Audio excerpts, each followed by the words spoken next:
আসসালামু আলাইকুম প্রিয় দর্শক। প্রফেসর নাজমুল হাসান কলিমুল্লাহ বেগম রোকেয়া বিশ্ববিদ্যালয়ের সাবেক উপাচার্য, তাকে আজ বৃহস্পতিবার মোহাম্মদপুরে তার নিজের যে বাসা, সেই বাসা থেকে গ্রেপ্তার করা হয়েছে। তাকে গ্রেপ্তার করা হয়েছে দুদকের একটা মামলায়। মানে উনি যখন এই বিশ্ববিদ্যালয়ে, বেগম রোকেয়া বিশ্ববিদ্যালয়ের ভিসি ছিলেন, উপাচার্য ছিলেন, তখন ওনার কিছু কর্মকাণ্ডের ব্যাপারে দুর্নীতির অভিযোগ উঠেছে। সেই অভিযোগে তাকে গ্রেপ্তার করা হয়েছে। দুদকের মামলায় এরকম অনেককে গ্রেপ্তার করা হয়, আবার গ্রেপ্তার করা হয়ও না। সেগুলো নিয়ে নানা আলোচনা, কিন্তু সেরকম একটা ঘটনা নিয়ে আজকে আমি কথা বলছি। কেন আমি কথা বলছি? এই কারণে যে আজকে আমার একটা ভিডিওতে কয়েকজন দর্শক কিছু মন্তব্য করেছেন। সেই মন্তব্যগুলো আগে আপনাদের একটু আমি পড়ে শোনাই। এই মন্তব্যটা করা হয়েছে আমার অন্য মঞ্চ নামে যে আরেকটা ভিডিও চ্যানেল আছে, যেখানে আমি বিভিন্ন জনের ইন্টারভিউ প্রচার করি। সেখানে আজকে আমি মিস্টার মঞ্জুর আহমেদ চৌধুরীর ইন্টারভিউ প্রচার করছিলাম। উনি অন্য অনেক বিষয় নিয়ে কথা বলেছেন, এনসিপি নিয়ে, বর্তমান গভর্নমেন্ট নিয়ে কথা বলেছেন। তো সেইখানে সেটা লিখেছেন মিস্টার বেলাল হোসেন। তিনি লিখেছেন, অন্য মঞ্চ রেখে নিরাপদে চলে যান, এবার আপনার পালা কামাল ভাই, কলিমুল্লাহ স্যার কোট করেছে। মানে কলিমুল্লাহ সাহেব ধরা পড়েছে, অতএব আমার পালা, আমাকে অন্য মঞ্চ যে আমার যে ওই ভিডিওর যে ইউটিউবের যে চ্যানেলটা, সেটা রেখে আমাকে চলে যেতে বলেছে, মানে বন্ধ করে দিতে বলেছে। এখন প্রশ্ন হলো যে কলিমুল্লাহ সাহেবকে কোট করেছে, তাহলে আমার পালা কেন হবে? মানে আমার সঙ্গে কলিমুল্লাহ সাহেবের মিলটা উনি কোথায় খুঁজে পাচ্ছেন? দেখুন, আমার নামে দুদকের কোনো মামলা নেই, আমার নামে কোনো বিষয়ে কোনো মামলা নেই, কারো কোনো মামলা নেই। আমি একজন মামলাহীন ব্যক্তি।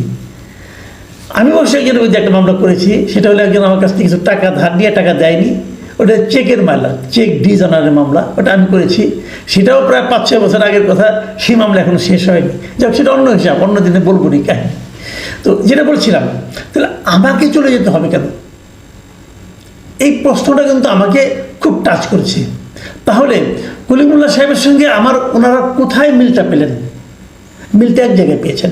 সেটা হলো, কলিমুল্লাহ সাহেব বিভিন্ন টকশোতে যান এবং বিভিন্ন কথাবার্তা বলেন। আমিও বিভিন্ন টকশোতে যাই, আমিও কথাবার্তা বলি। কলিমুল্লাহ সাহেব আমার চেয়ে বেশি যান, দেশে বিদেশে। ওনার প্রচুর ওনার ভক্ত টাইপের লোক আছে, জানি ওনার কথা শোনেন। এবং ওনার কথার মধ্যে অনেক সময় উনি এমন কিছু কথাবার্তা বলেন যেটাকে অনেকে আক্রমণাত্মক মনে করতে পারে, অনেকে গুজবও মনে করতে পারে। কিন্তু আমি ওনার সঙ্গে আলাপ করে দেখেছি, উনিও আমাকে বলেছেন যে আমার কাছে ইনফরমেশন নাই, ডকুমেন্ট ছাড়া আমি কোনো কথা বলি না। এটা ওনার ভাষ্য। উনি কিন্তু আমার এই অন্য মঞ্চ চ্যানেলে উনি আসতেন, বহুবার এসেছেন। যখন ওনার বিরুদ্ধে জুন মাসে এই দুদকের মামলাটা হয়, তখন কিন্তু আমি ওনার একটা ইন্টারভিউ করেছিলাম। এবং এই দুদকের মামলার যে অভিযোগ ওনার বিরুদ্ধে আছে, এবং এই মামলার বাইরেও যে অভিযোগ ওনার বিরুদ্ধে আমারও ছিল, আমি সে সমস্ত সব প্রশ্ন ওনাকে করেছি।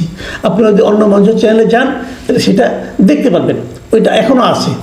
তো ওখানে আমি অনেক প্রশ্ন উনি করেছি। উনি ওনার মতো করে জবাব দিয়েছেন। আমাদের প্রশ্নের জবাব উনি কী দিয়েছেন, সেগুলো গ্রহণযোগ্য কিনা, এটা দর্শকরা বলতে পারবে, ওটা নিয়ে আমার কোনো বক্তব্য নাই। কাজে উনি আমার চ্যানেলে বেশ অনেকবার এসেছেন, প্রায় 10-15 দিন পর পরে একবার করে আসতেন। ওনাগুলি প্রচার করতাম, আমি দেখতাম দর্শকরা ওনাকে বেশ পছন্দও করেন। এখন কেন পছন্দ করেন তা তো আমি বলতে পারবো না। হয়তো দর্শক যেভাবে ভাবেন, সে ভাবনার সঙ্গে ওনার বক্তব্য মিলে যায়, হয়তো এই জন্যও করেন, সেটাও হতে পারে। ওটা নিয়ে আমার কোনো বক্তব্য নেই। আবার দেখেন, আরেকটা কথা বলি। এই ঘটনার প্রেক্ষিতে আরেকজন লোক, উনি একজন সাংবাদিক, উনি আপনার এনটিভির একজন বার্তা সম্পাদক, মিস্টার মুস্তফা খন্দকার। উনি একটা কমেন্ট করেছেন, ওনার ফেসবুকে একটা স্ট্যাটাস দিয়েছেন, পোস্ট দিয়েছেন। সেখানে উনি লিখেছেন, গুজবের ফ্যাক্টরি কলিমুল্লাহকে গ্রেফতার করায় আইন শৃঙ্খলা বাহিনীকে সাধুবাদ। উনি কলিমুল্লাহ সাহেবকে গুজবের ফ্যাক্টরি হিসেবে অভিহিত করেছেন। যেহেতু কলিমুল্লাহ সাহেব প্রচুর গুজব ছড়ান এবং উনি গুজবের ফ্যাক্টরি, ওনাকে যেহেতু আটক করা হয়েছে, এই জন্য যারা আটক করেছেন তাদেরকে উনি ধন্যবাদ দিয়েছেন। কিন্তু মুস্তফা খন্দকার সাহেবকে আমি জানি না উনি কেন এটা লিখেছেন। আমার কাছে ওনার লেখাটা এই জিনিসটা পছন্দ হয়নি কেন সেটা আমি বলি। ওনাকে তো এই গুজবের কারণে গ্রেপ্তার করা হয়নি। ওনাকে আপনি যদি মনে করেন উনি গুজবের ফ্যাক্টরি, আপনি যদি মনে করেন ওনার কথাগুলি গুজব, কোনো তথ্য নাই, কোনো ভিত্তি নাই যদি মনে করেন আপনি, তো সেক্ষেত্রে ওনাকে যদি এই কারণে গ্রেপ্তার করা হতো তাহলে আপনি আনন্দিত হতে পারতেন। তা তো হয়নি। ওনাকে গ্রেপ্তার করা হয়েছে আরও অনেক আগের। উনি আপনার রোকেয়া বিশ্ববিদ্যালয়ে ভিসি ছেড়েছেন, সেটাও তো প্রায় কয়েক বছর হয়ে গেল। সেই সময়ের একটা ঘটনাকে কেন্দ্র করে গত মাসের মানে জুন মাসের 15 তারিখে ওনার বিরুদ্ধে মামলা করা হয়েছে এবং সেই মামলায় ওনাকে আজকে গ্রেপ্তার করা হলো। এখন আমি যদি বলি যে উনি ওই ভিসি পদ ছাড়া উনি যখন ভিসি ছিলেন তখন মনে করা হতো উনি হয়তো সরকারের সুবিধা মানে আওয়ামী লীগ সরকারের সুবিধাভোগী একজন লোক, এবং ওই পদ ছাড়ার পরে আমরা দেখেছি গত সরকারে মানে আওয়ামী লীগ সরকারের শেষ দিকে উনি কিন্তু আওয়ামী লীগের প্রচুর সমালোচনা করতেন এবং সেগুলোকে লোকে বাহবা যেত। যদি গুজবের ফ্যাক্টরি হয় তাহলে তখনও গুজব ছিল, তখন সেটাকে সবাই বাহবা যেত।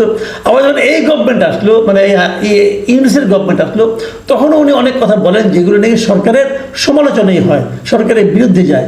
আমি বুঝতে পেরেছি মুস্তফা খন্দকার এগুলো তো গুজব মনে করছেন, সমস্যা নেই, মনে করতে পারেন, ওনার যদি তথ্য থাকে মনে করতেই পারেন, কিন্তু ওনাকে তো এই কারণে গ্রেপ্তার করা হয় নাই, ওনাকে আগের একটা মামলা দেখে গ্রেপ্তার করা হয়েছে। আমি এই যে প্রবণতাটা এটাকে আমি অপছন্দ করি।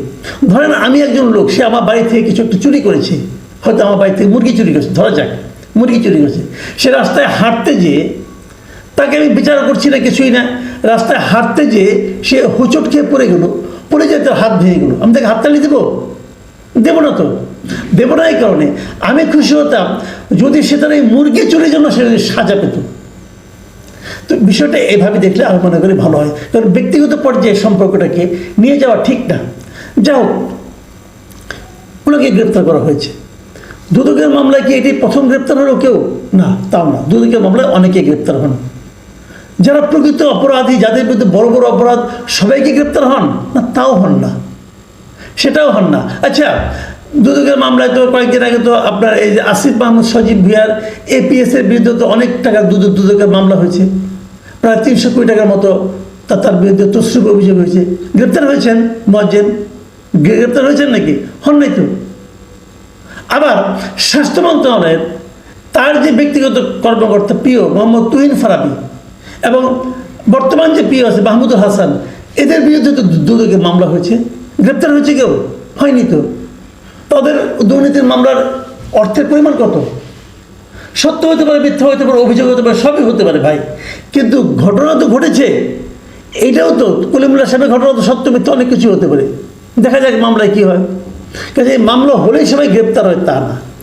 এইখানে হলো আতঙ্কের বিষয়টা, যে দুদককে কি তাহলে রাজনৈতিক মানে হাতিয়ার হিসেবে ব্যবহার করা হচ্ছে, যেটাকে আগের গভর্নমেন্ট করতো। আগের গভর্নমেন্ট দেখতো যারা তার বিরোধী, যারা তার সমালোচনা করে তাদের ধরে ধরে গ্রেপ্তার করতো দুদকের মাধ্যমে, পুরনো একটা মামলা দেওয়া। এই সরকারও কি সেই পথে হাঁটছে? যদি সেটা হয় তাহলে সেটা হবে সবচেয়ে বেদনাদায়ক। কারণ এই সরকার তো হাসিনার সরকার না। এই সরকার হাসিনা সরকারকে অনুসরণ করবে, তাদের প্রধানকে অনুসরণ করবে, এটাও তো আমি চাই না। যদি কলিমুল্লাহ সাহেব গুজব রটনা করে থাকে তাহলে সেটা কোনটা গুজব সেটা আইডেন্টিফাই করে সেই ব্যাপারে মিথ্যা তথ্য দেওয়ার অপরাধে তার বিরুদ্ধে মামলা করা হোক, তা না করে